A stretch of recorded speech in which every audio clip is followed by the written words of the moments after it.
Mesdames, Messieurs les élus, Messieurs les anciens combattants, Mesdames, Messieurs, à la demande de Dominique Dubois, président de la section UNC de Saint-du-Nord, et dans le cadre historique que l'on appelle actuellement le devoir de mémoire, je vais retracer la vie d'Ernest Rust, mort pour la France il y a un siècle.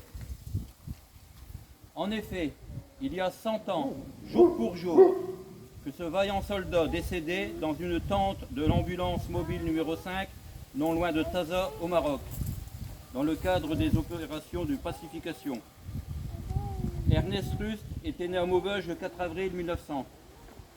Son père était contremaître à l'usine du tissage de jute Péquerio, rue Sadi Carnot. Sa maman, Aline Herbin, faisait des ménages dans les grandes maisons. En 1914, Ernest est un bon élève, mais il doit partir et quitter Saint-du-Nord pour évacuer dans la région parisienne devant la poussée des armées allemandes. Il a hâte de défendre sa patrie, lui aussi. Et, à l'âge de 18 ans, il s'engage pour 4 ans en mairie de Saint-Ouen. C'était le 30 août 1918, dans une période où les Allemands savaient que la guerre était perdue pour eux, car ils n'ont plus l'initiative de la manœuvre. Ernest est affecté au 6e bataillon de chasseurs à pied et fait campagne dans cette unité d'élite dès le 5 octobre 1918. Un mois après, le 4 novembre 1918, ce bataillon, le 6e bataillon de chasseurs alpins, passe le canal de la Sambre en force près d'Étreux, non loin d'ici, et libère l'Avesnois, une partie. Le 11, c'est l'armistice. La France compte ses morts. Plus d'1 300 000 militaires décédés. Arrive pour Ernest une période d'instruction et de repos pour être ensuite désigné pour l'armée polonaise, le 21 avril 1919 au 3e corps d'armée, et ceci pour 7 mois. C'est la guerre soviéto-polonaise, donc les Russes blancs contre les communistes. La guerre commence le 14 février 19 et finit le 18 mars 1921 par la paix de Riga. Ernest revient en France et passe au 124e régiment d'infanterie de Laval, dès le 29 novembre 19. La France, pour ses opérations au Maroc, demande des volontaires. Et Ernest y part en juin 1920.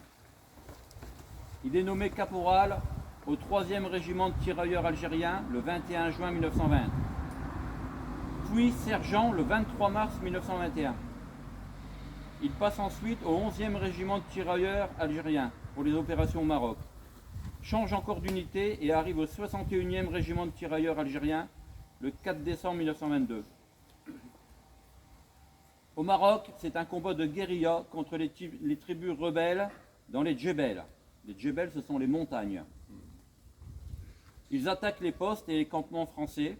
Les embuscades sont nombreuses et 1923 est l'année de la réduction de la tâche de Taza où agissent les dissidents marocains.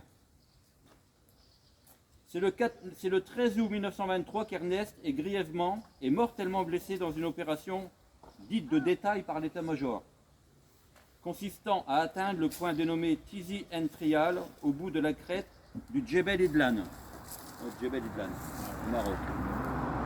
En pointe du dispositif de combat, avec sa section d'assaut de tirailleurs, il est blessé à l'épaule droite dans un corps à corps, qui lui occasionne une large plaie pénétrante.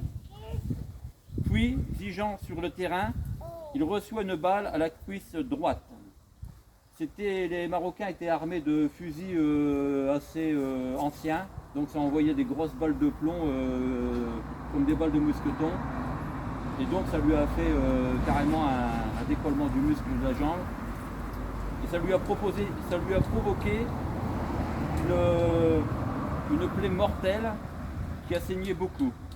À l'issue du combat, il est évacué vers une ambulance mobile et ayant perdu beaucoup de sang, épuisé, il s'éteint doucement sous le soleil marocain avec d'autres compagnons de combat.